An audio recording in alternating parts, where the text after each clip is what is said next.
The day I stood with humans and discovered real terror. Zexler stood on the bridge of his ship, watching the blue and green planet grow larger through the viewport. Earth's newest colony, New Brisbane, waited below. His forearms crossed over his chest as he studied the tactical reports. The Galactic Coalition had sent him here as part of a peacekeeping mission. Just a routine check on the humans, they said. Nothing special. The Krillian warrior had fought in 12 different wars across the galaxy. His purple scales bore the scars of battles against the strongest species known to the Coalition. Humans, they were newcomers, barely 50 years in space. Their bodies were soft, covered in thin skin that tore easily. They had only 2 arms, 2 eyes, and needed to sleep for 8 hours every day. Weak. Commander Zexler, his second-in-command, clicked his mandibles. "We're receiving a transmission from New Brisbane." "Put it through." A human face appeared on the screen. Female, middle-aged, with gray streaks in her dark hair. "Commander Zexler, welcome to New Brisbane." "I'm Governor Sarah Chen. We're honored to have the Coalition visit us." Zexler nodded his massive head. "Governor Chen, we are here to assess your colony's defenses and provide recommendations for improvement." The woman smiled. It was such a strange expression, showing teeth. In most species, that meant aggression. In humans, it meant friendship. Or sometimes it meant aggression. Zexler never could tell the difference. "We appreciate that, Commander. Would you like to beam down for a tour?" "Yes, I will bring my security team." "Of course." "We'll prepare a welcome committee." The transmission ended. Zexler gathered his team of 6 warriors, each from different Coalition species. They were the best fighters from the strongest races in known space. The humans would be impressed. Maybe a little scared. That was good. Fear kept the peace. They transported down to the colony's main square. New Brisbane stretched out before them, a city of maybe 30,000 humans, simple buildings made of local materials, basic defense turrets on the walls. Nothing impressive. Governor Chen met them with a group of human soldiers. Zexler almost laughed. Their armor was basic polymer, not even powered. Their weapons were projectile-based, not energy weapons like civilized species used. One of the soldiers, a young man with bright eyes, looked at Zexler's plasma rifle with curiosity, not fear. "Welcome to New Brisbane," Governor Chen said. "This is Captain Marcus Webb, our defense coordinator." Webb stepped forward and offered his hand. Zexler knew this human custom and shook it with one of his 4 hands. The human's grip was firm despite his small 5-fingered hand. "Honor to meet you, Commander," Webb said. "We could use your expertise. Our defenses are modest." Zexler appreciated the honesty. "I can see that. Your walls are too low. Your weapons are primitive. Your soldiers—" He looked at the humans in their simple armor. "They need better equipment," Webb nodded. "We make do with what we have. Would you like to see our command center?" They walked through the colony. Humans went about their daily lives, barely glancing at the alien warriors walking their streets. Children played in the open. Merchants sold food in the market. Nobody seemed worried about defense at all. The command center was underground, which surprised Zexler. It was more sophisticated than he expected, with good communications equipment and detailed maps of the surrounding area. "We track everything within 100 kilometers, Webb explained. "Every animal, every weather pattern, every—" Alarm suddenly screamed through the command center. Red lights flashed on every screen. "What is that?" Zexler demanded. Webb's face went hard. "Vorthon ships." 3 of them coming in fast. Zexler felt his scales tighten. The Vorthons were raiders, attacking colonies for resources and slaves. They were strong, cruel, and had technology that matched most Coalition forces. "You need to evacuate," Zexler said. "Your defenses cannot stop 3 Vorthon ships." Webb looked at Governor Chen. Something passed between them. Some silent communication that Zexler didn't understand. "We don't evacuate," Chen said simply. "You don't understand," Zexler insisted. "The Vorthons have energy shields. Your projectile weapons won't even scratch them. They have plasma cannons that will melt your walls in seconds." "We understand perfectly," Webb said. He turned to his staff. "Execute Defense Plan 7. The humans moved with surprising speed and coordination. Soldiers ran to their positions. Civilians moved to designated shelter areas, but they weren't panicking. They weren't screaming. They moved like they had practiced this 100 times. Zexler followed Webb to an observation post on the wall. His Coalition team gathered around him, weapons ready. In the distance, 3 Vorthon ships descended from the sky. their black hulls bristling with weapons. "You should take your team and go," Webb said to Zexalor. "This isn't your fight. We are peacekeepers. We don't abandon allies." Webb gave him a strange look. "Suit yourself. But stay close to us. Things are about to get interesting." The Vorthon ships landed 2 kilometers from the colony walls. Hundreds of Vorthon warriors poured out, their insect-like bodies covered in powered armor, their forearms carrying advanced weapons. They formed ranks with military precision. A transmission came through on all channels. The lead Vorthon appeared on screen, his compound eyes glittering. "Humans of New Brisbane, you have one chance. Surrender now, and we will only take half your population as slaves. Resist and we take everyone." Governor Chen opened a return channel. "Vorthon raiders, you are in violation of Galactic Coalition Treaty 7. Leave now or face the consequences." The Vorthon leader made a sound that might have been laughter. "You threaten us? You have no fleet, no energy weapons, no shields. What consequences could you possibly deliver?" Chen's expression didn't change. "Your mistake is thinking we need those things. You have 1 minute to retreat." She closed the channel. Zexalor grabbed Webb's arm. "This is insane. You can't bluff Vorthons. They will destroy you." Webb looked at him with those strange human eyes. "Who said we're bluffing?" The minute passed. The Vorthons began their advance, confident and organized. Their shields shimmered in the air, deflecting the few shots the human defenders fired. Then something strange happened. The humans stopped shooting. They just watched the Vorthons approach. "What are you doing?" Zexalor demanded. "Waiting," Webb said. "For what?" "For them to get closer." The Vorthons reached the 1-kilometer mark. Still the humans waited. 500 meters. Still nothing. At 300 meters, Webb spoke into his communicator. Now, the ground erupted. Massive explosions tore through the Vorthon ranks. But these weren't normal explosions. They were mining charges? The humans had turned their own farmland into a minefield. The Vorthon's shields protected them from energy weapons, but kinetic force from below? Their shields couldn't stop that. Dozens of raiders flew through the air, their armor cracked and broken, but the Vorthons regrouped quickly. They were professional soldiers. They spread out, avoiding the mined areas, and continued advancing. "That bought us time, nothing more," Zexalor said. Webb smiled. It definitely wasn't a friendly smile this time. "We're just getting started." The wall defenders opened fire again, but not with their rifles. They were using... Zexalor couldn't believe it. They were using chemical-propelled grenades. Ancient technology. But they weren't aiming at the Vorthons. They were aiming at the ground around them. Thick smoke billowed up, covering the battlefield. The Vorthons' advanced sensors couldn't penetrate it. It was just smoke, but somehow it blocked their scanning equipment. "How?" Zexalor asked. "We studied their technology," Webb said. "Their sensors can see through energy fields, detect heat signatures, even track heartbeats. But they can't see through a mixture of aluminum particles and iron oxide. Simple chemistry." In the smoke, Zexalor heard screaming. Not human screaming. Vorthon screaming. When the smoke cleared, 20 more raiders were down. The humans had used the cover to sneak out somehow. Attack with bladed weapons and return. Bladed weapons. Against powered armor. "Your blades can't pierce their armor," Zexalor said. "Not the armor," Webb agreed. "But the joints? The breathing tubes? The sensor arrays? Those are vulnerable." The Vorthons pulled back to regroup. They had lost maybe 50 soldiers out of 300, but that was 50 more than they expected to lose against humans. Zexalor looked at Webb with new eyes. These humans weren't strong. They weren't advanced. But they were something else.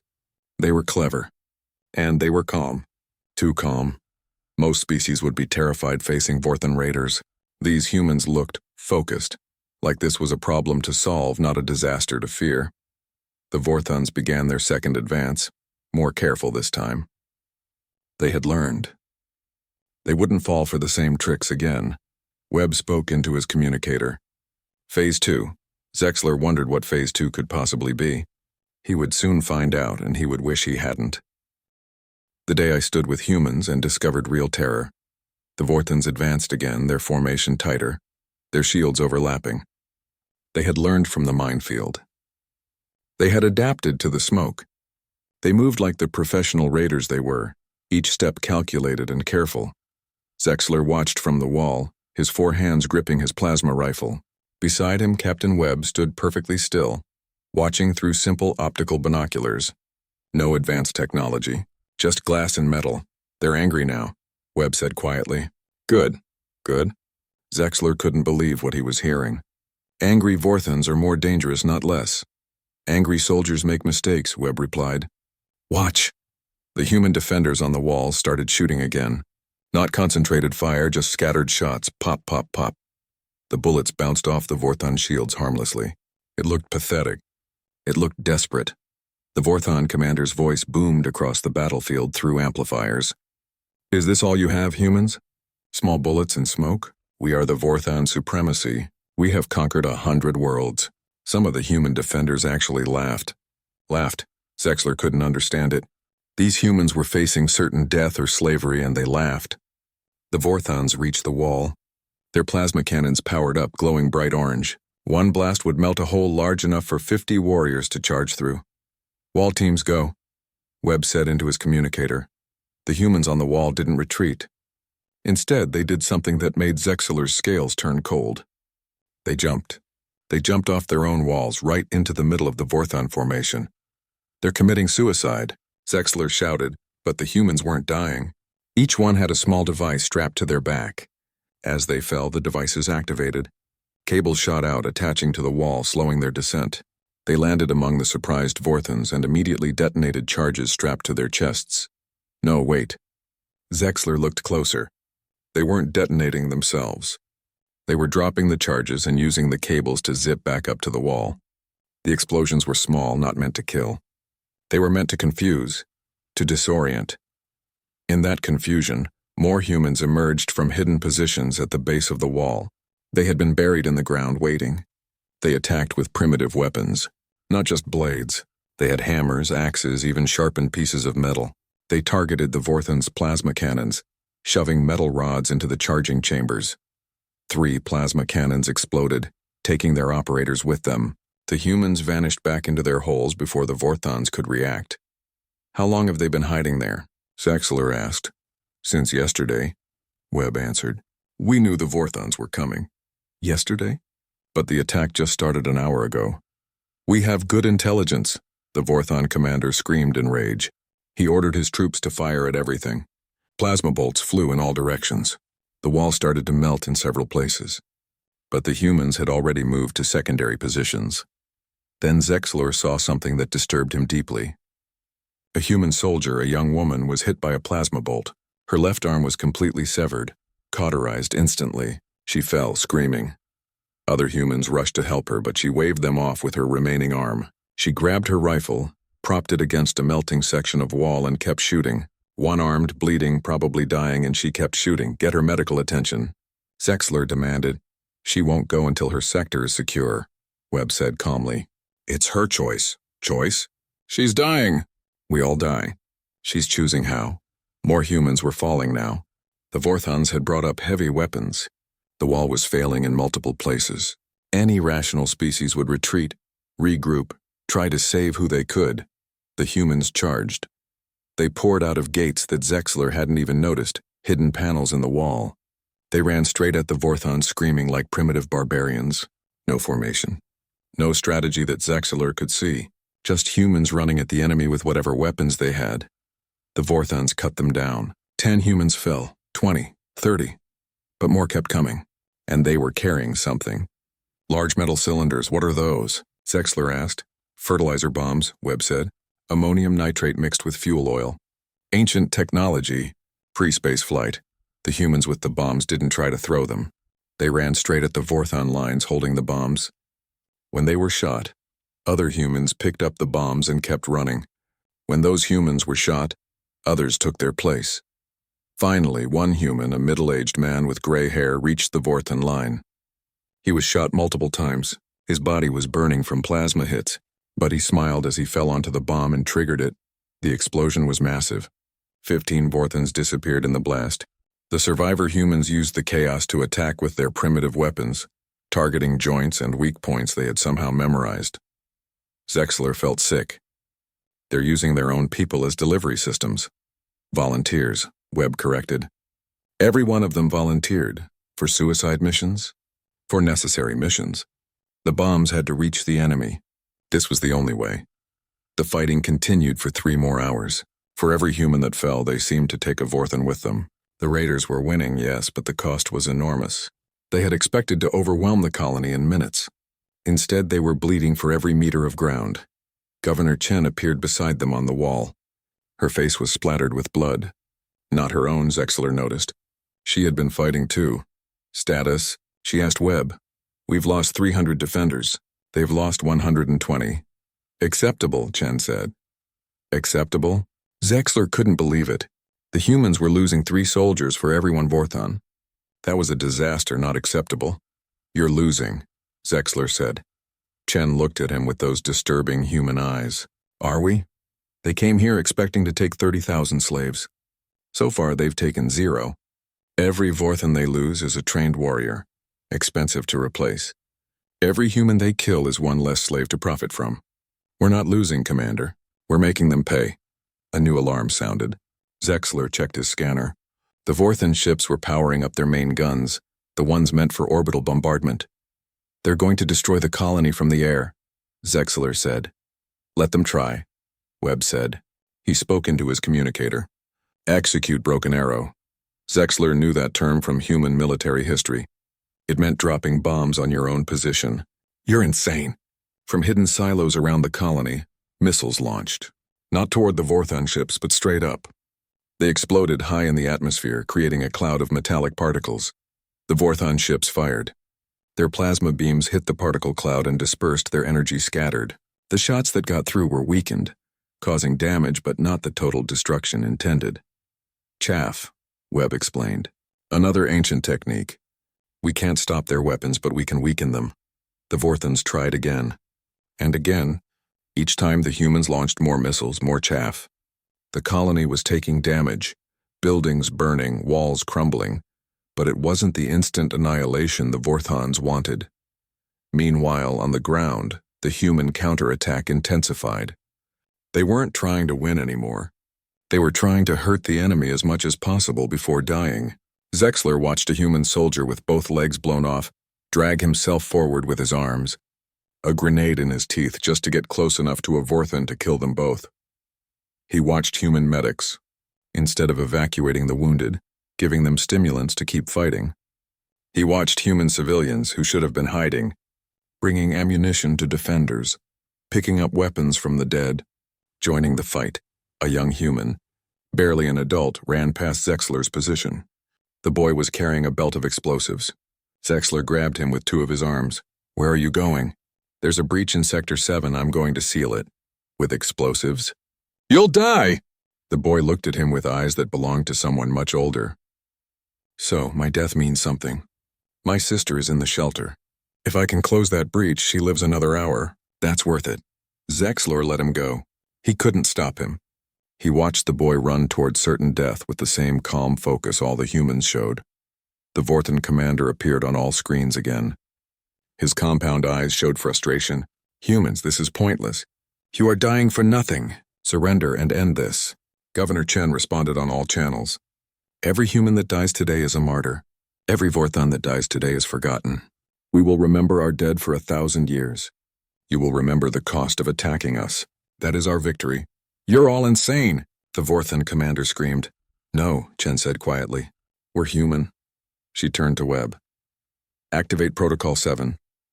Webb hesitated for just a moment. Are you sure? Do it. Webb pulled out a small device Zexler hadn't noticed before. He pressed a button. Nothing seemed to happen at first. Then Zexler's scanner went crazy. Energy readings spiked all over the colony. Every human still fighting suddenly stopped and retreated. They ran back toward the colony center, leaving the Vorthans confused but victorious. What did you do? Zexler asked. Chen smiled. It was the saddest smile Zexler had ever seen. We decided that if we must lose, we'll make sure nobody wins. The ground beneath the Vorthan army began to glow. The entire battlefield, every meter of ground the aliens stood on, started to heat up. You mined your own colony with nuclear devices? Zexler gasped. The day I stood with humans and discovered real terror, the explosion never came. Zexler stood frozen, waiting for the antimatter detonation that would vaporize them all. The ground still glowed beneath the Vorthon army. The energy readings on his scanner climbed higher and higher. But the explosion never came. Governor Chen spoke into her communicator. "Cancel Protocol 7, they're retreating." The glow faded. The energy readings dropped. Zexler stared at her in disbelief. "It was a bluff?" "No," Chen said. "The antimatter is real. But we don't waste resources. They're running. That's enough. For now."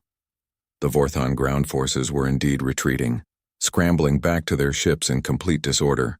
Their commander was screaming at them to maintain formation, but fear had broken their discipline. They had come to raid a weak colony. They had found something else entirely. The 3 Vorthon ships lifted off, hovering just outside the colony's defensive range. Zexler expected them to leave, to cut their losses and run. They had lost almost half their ground forces. Any sensible commander would retreat, but the Vorthon commander wasn't sensible anymore. He was furious. His image appeared on every screen again. His compound eyes were red with rage. "You think you've won? You've only delayed your doom. We'll starve you out. We'll wait in orbit until you're eating your own dead. Then we'll take you anyway." The transmission ended. The Vorthon ships moved higher, taking position above the colony. A blockade. Captain Webb looked at the tactical display. "They're out of range of our ground defenses. We can't touch them up there." "And you have no ships," Zexler added. "They can wait." "You can't." Governor Chen studied the display. "How long can the colony last under blockade?" "Food supplies for maybe 3 months," Webb answered. "Water isn't a problem, we have the river. But medicine? Ammunition? 3 weeks, maybe 4. "Then we have 3 weeks to make them leave," Chen said. Zexler couldn't understand how she could be so calm. "How? You can't reach them." Chen turned to Webb. "Remember the persistence protocol?" Webb's face changed. For the first time since the attack began, Zexler saw a human look genuinely uncomfortable. "Governor, Are you sure? They want to wait us out." "Let's see who breaks first." Webb nodded slowly. "I'll gather volunteers." "Volunteers for what?" Zexler demanded. Chen looked at him with those unsettling human eyes. "Have you ever heard of persistence hunting, Commander?" Zexler had not. He would soon wish he had remained ignorant. The next morning, 50 humans gathered at the colony's south gate. They weren't soldiers, or at least not all of them. There were men and women, young and old. They carried basic supplies, water, food, simple weapons. No advanced technology at all. Webb stood before them. "You know what we're asking. Once you leave, you can't come back until it's done. The Vorthons have retreated to the Badlands. The environment there is toxic to most species. Your suits will protect you for maybe 72 hours. After that, you're on your own." A young woman raised her hand. "What about the Vorthons?" "Their suits are better than ours. Their suits are powered. They'll last longer, but they need recharging. And Vorthons need more oxygen than we do. They'll have to return to their ships every few days." "And we don't let them," an older man said. It wasn't a question. "We don't let them," Webb confirmed. Zexler watched this exchange in horror. "You're sending 50 people to fight 300 Vorthons?" "Not fight," Chen corrected. "Hunt."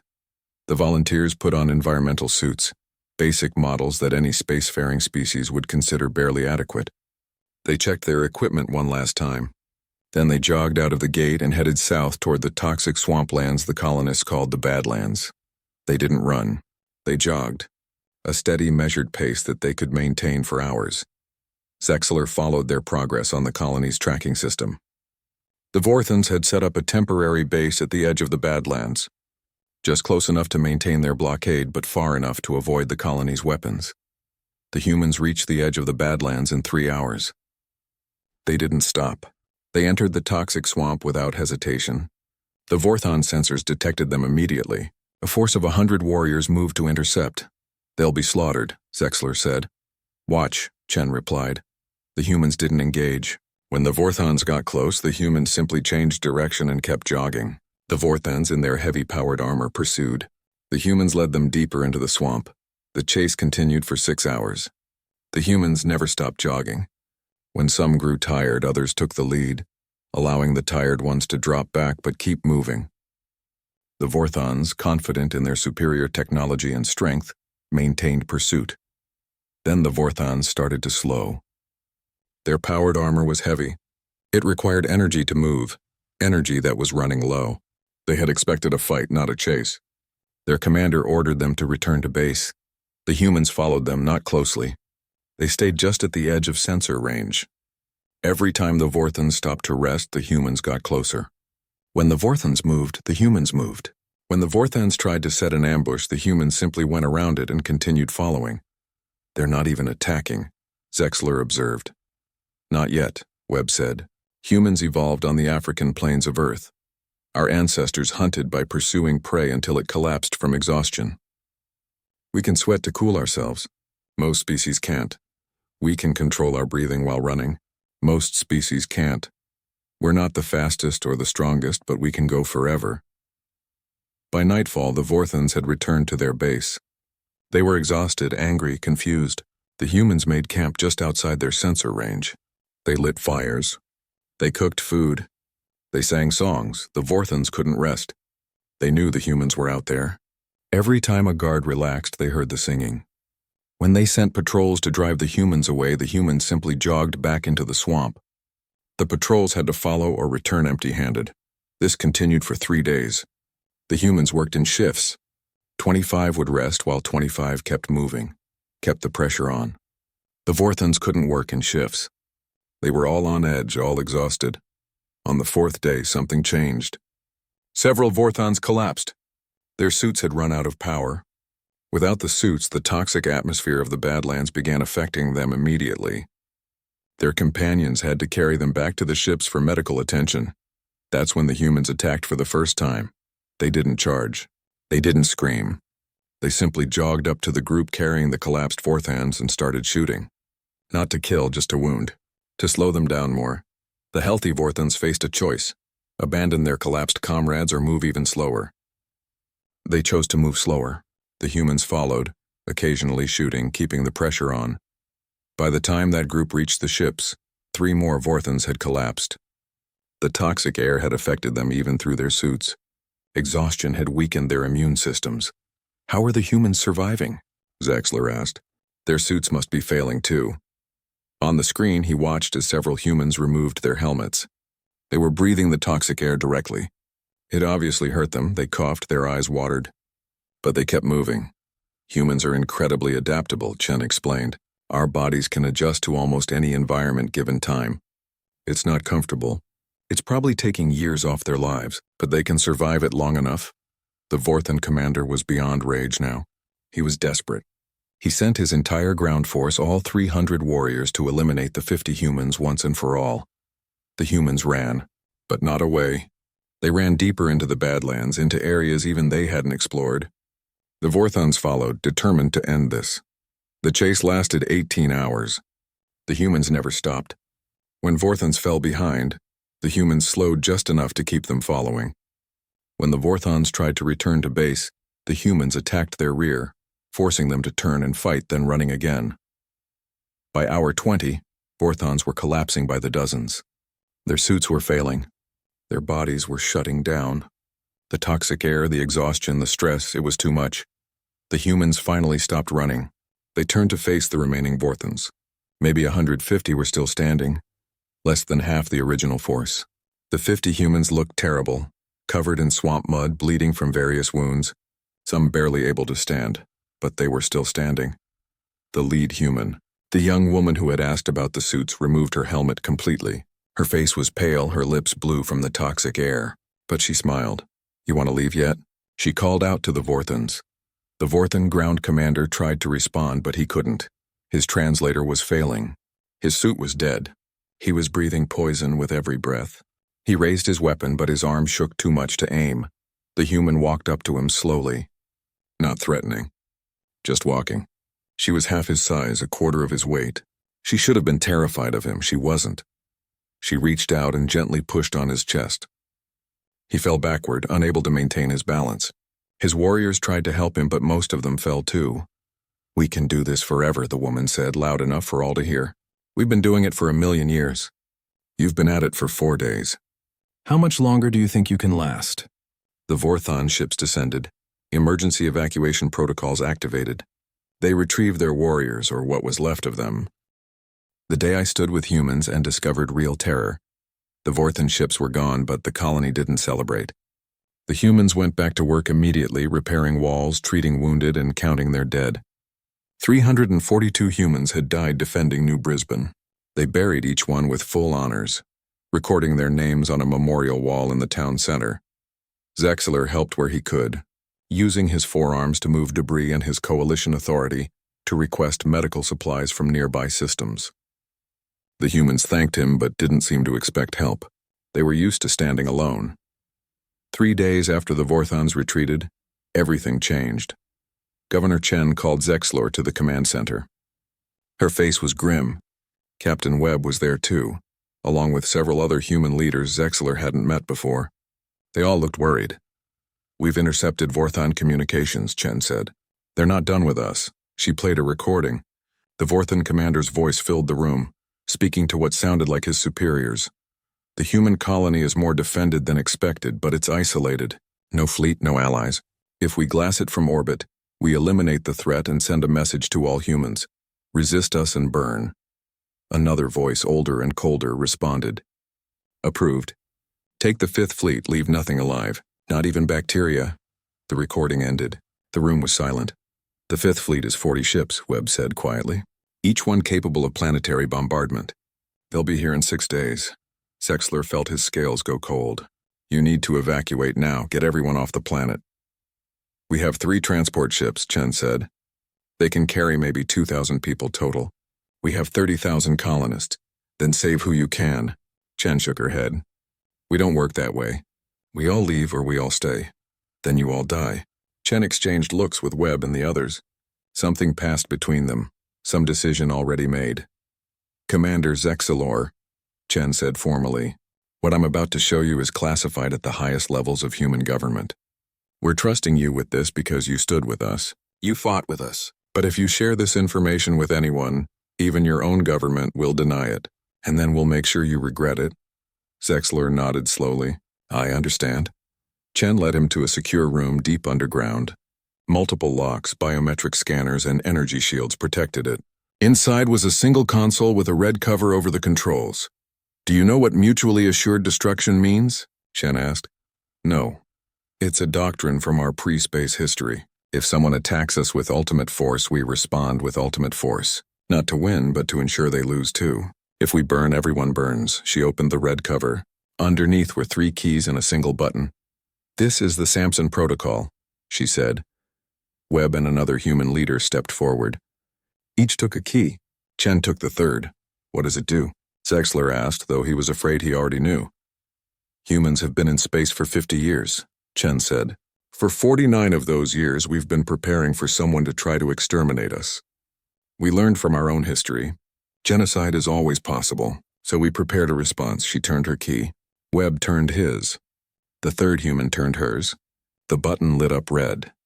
Every human colony, every human ship, every human station has been collecting genetic samples from every species we encounter. Officially, it's for medical research, to better understand alien biology, to develop treatments and cures. Zexler felt sick, but that's not what it's really for. No.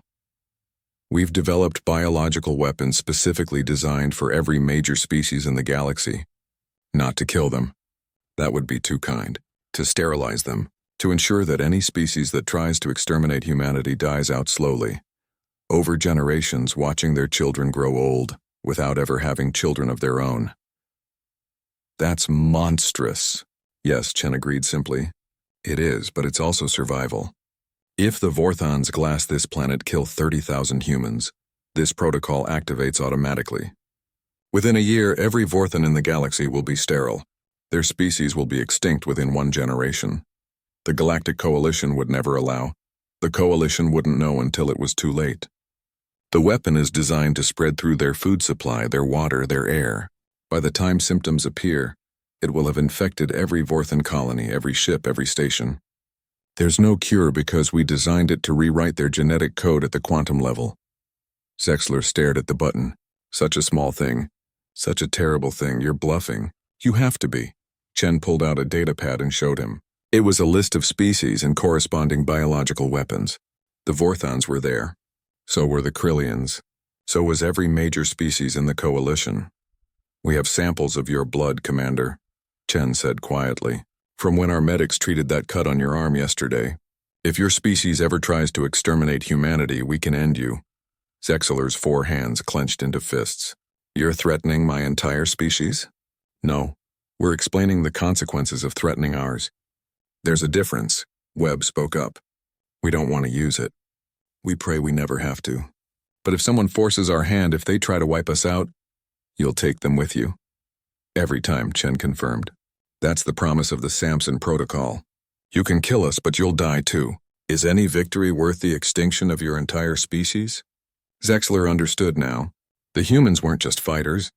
They weren't just persistent. They were something far more terrifying. They were a species that had looked at the possibility of their own extinction and decided to make it everybody's problem. The Vorthons don't know about this, he said.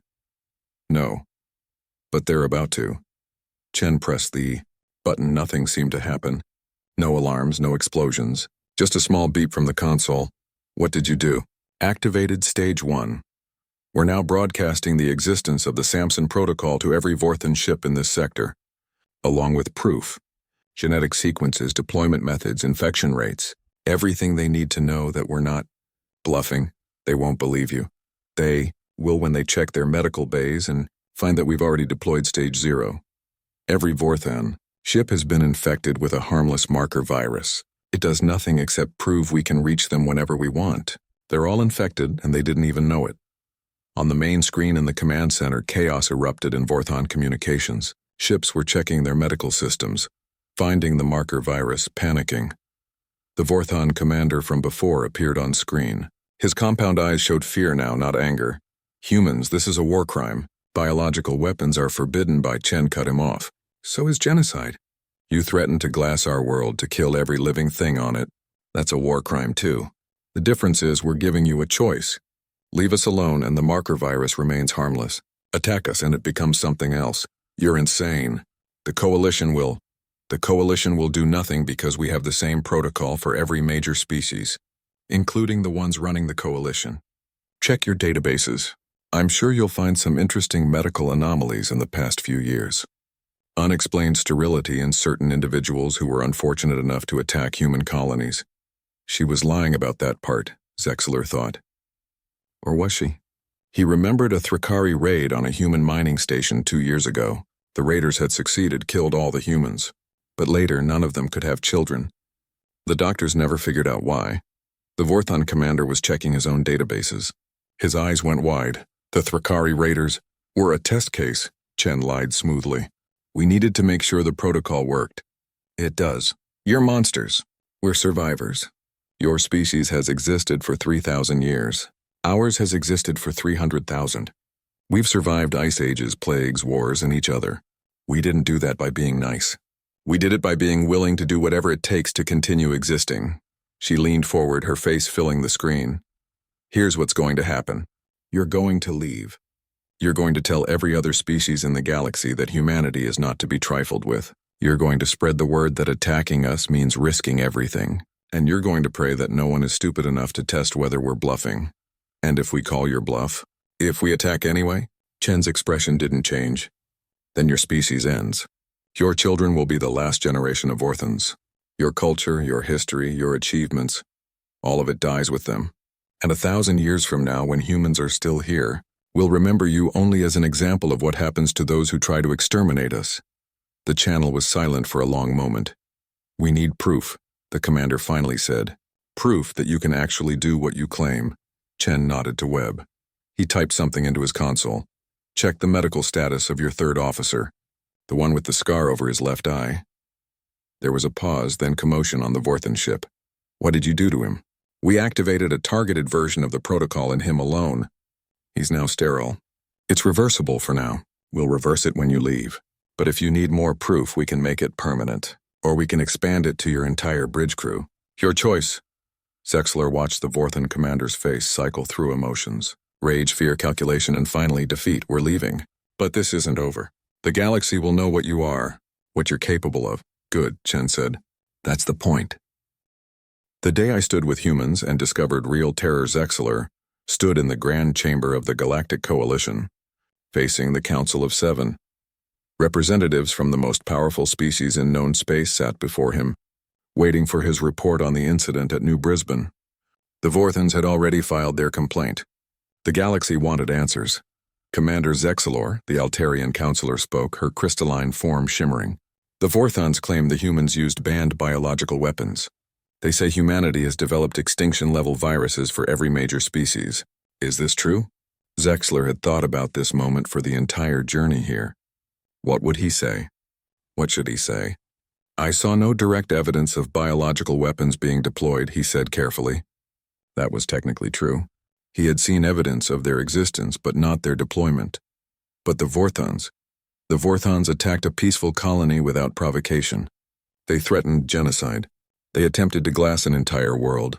Whatever the humans did or didn't do, it was in defense of their survival. The Nexari counselor leaned forward, his 6 eyes focused on Zexalor. You're defending them? I'm stating facts. 30,000 human civilians faced 300 Vorthon raiders, then a fleet of 40 ships. The humans lost 343 people. The Vorthons lost half their ground forces and left without achieving their objective. Those are facts. How? The Altarian asked. How did a species with such primitive technology defeat a Vorthon assault force? Zexler thought about everything he had seen. The suicide bombers, the persistence hunters, the Samson Protocol. What would help the galaxy understand? What would keep the peace? They didn't defeat them, he said. They made victory too expensive. The humans have a saying, you can kill us, but we'll make you pay for it. They mean it. Every human who died took enemies with them. Every defense they mounted cost the Vorthons more than they expected. Eventually, the Vorthons decided the colony wasn't worth the price.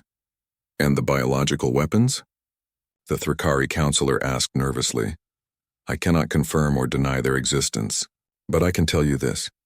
The humans have been collecting genetic samples from every species they meet. They claim it's for medical research. Whether they've weaponized that research, who can say? The council murmured among themselves. Fear, Zexler realized. They were afraid. Good. They should be. The human representative to the coalition, Ambassador Martinez, entered the chamber. She was an older woman with silver hair and sharp eyes. She walked slowly but steadily to the center of the room. Counselors, she said, bowing slightly, I understand there are concerns about humanity's defensive capabilities. Defensive? The Vorthon counselor snarled. You threatened to exterminate our entire species. After you threatened to exterminate our colony. We simply explained the consequences of such an action. Isn't that what diplomacy is? Understanding consequences? You claim to have doomsday weapons. Martinez smiled slightly. Do we?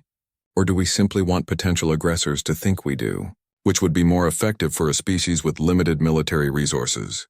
So you're admitting it was a bluff? I'm not admitting anything. I'm pointing out that whether we have such weapons or not, the effect is the same. Species think twice before attacking human colonies. Isn't that what we all want, peace? The Altarian counselor chimed in. Ambassador, the galaxy needs to know. Does humanity possess species-specific biological weapons? Martinez looked at each counselor in turn. Every species in this room has weapons that could destroy worlds. The Altarians have singularity bombs. The Nexari have quantum disruptors. The Vorthons have plasma bombardment capabilities. The Thrakari have neural scramblers. Every one of you could exterminate humanity if you chose to. We're one of the smallest, weakest species in the coalition. She paused, letting that sink in. All we've done is ensure that if you destroy us, there are consequences. Real or imagined, the Samson Protocol serves one purpose: to make the cost of human extinction too high for anyone to pay. We don't want to use it. We hope it never activates. But its existence, or the possibility of its existence, protects us. You're holding the galaxy hostage, the Vorthon counselor accused. No, we're holding ourselves hostage. The protocol only activates if we're extinct. As long as humanity survives, everyone is safe. So really, it's in everyone's best interest to ensure humanity survives. Isn't that elegant? Zexler watched the counselors wrestle with this logic. It was insane. It was brilliant. It was terrifying. The Nexari counselor stood. What if we demand you disarm? Destroy these alleged weapons? You could try, Martinez said. But how would you verify we've destroyed something you're not sure exists? How would you check every human colony, every ship, every hidden cache? And even if you could, how would you know we haven't kept samples? Hidden them. The knowledge is in our heads. You can't destroy knowledge. We could restrict human expansion. Limit your colonies. You could. But desperate people do desperate things. Corner us and we might decide we have nothing to lose. Is that a risk you want to take? The chamber fell silent. Everyone understood the implicit threat. Finally, the Altarian counselor spoke. What does humanity want? To be left alone, Martinez said simply. To expand peacefully. To trade freely. To not face extinction. We're not conquerors. We don't want empires. We just want to survive. The Samson Protocol ensures that anyone who threatens that survival risks their own. It's not aggression. It's the ultimate defense, and if someone calls your bluff, Martinez's expression went cold. Then we all find out together whether it's a bluff or not. But I can tell you this. Humans have a long history of mutual destruction. We use nuclear weapons on our own planet. We poisoned our own air to hurt our enemies. We burned our own cities to deny them to invaders. When pushed to extinction, we've always been willing to take our enemies with us. Always. She looked directly at the Vorthan counselor. Your people learned something at New Brisbane. Our colonists, civilians with mining equipment and farming tools cost you half your professional military force. They did it by being willing to die, by turning their own colony into a weapon, by hunting your soldiers until they collapsed. That was 30,000 humans. We have colonies on 43 worlds now. Billions of humans. Do you really want to find out what we're all capable of when threatened with extinction? The Vorthan counselor said nothing. Martinez turned back to the full council. We propose a simple agreement. Humanity will never use biological weapons in any conflict that doesn't threaten our complete extinction. We will abide by all coalition laws and treaties. We will contribute to the common defense. In exchange, the coalition recognizes humanity's right to self-defense and agrees that any attempt at human genocide is an attack on the coalition itself. You're asking us to protect you. We're asking you to protect yourselves from the consequences of our extinction. There's a difference. The council debated for hours. Zexler was dismissed but waited outside the chamber. Finally, Ambassador Martinez emerged. Commander, she said, nodding to him. Thank you for your honest report. I didn't lie. No, but you didn't tell the whole truth either. We appreciate that. Do they really exist? The weapons? Martinez smiled. Does it matter? The idea exists now. The fear exists. Every species will think twice before attacking us. Some will think we're bluffing. Others will think we're not. But none will want to be the one to find out for certain. You've made enemies today. We made survivors today. Enemies are for species that can afford them. We can't. We can only afford to be too dangerous to attack. A month later, Zexler received news that the coalition had accepted humanity's proposal. Any attempt at human genocide would be considered an attack on the coalition itself. In exchange, humanity promised to never use biological weapons except in the face of extinction. The galaxy breathed a sigh of relief. And fear. 3 years passed. Humanity continued to expand, establishing new colonies with the same pattern. Basic defenses, primitive weapons, and always the reminder that attacking them carried unthinkable consequences. Some species tested them with small raids. The humans responded with conventional weapons and disturbing tactics. They turned their own wounded into weapons. They pursued enemies until they collapsed. They sacrificed themselves to achieve objectives. But they never deployed biological weapons. The threat remained just that, a threat. Then the Scarth Empire arrived. The Scarth were from outside coalition space. They had conquered 16 species, exterminated 3. They didn't care about treaties or consequences.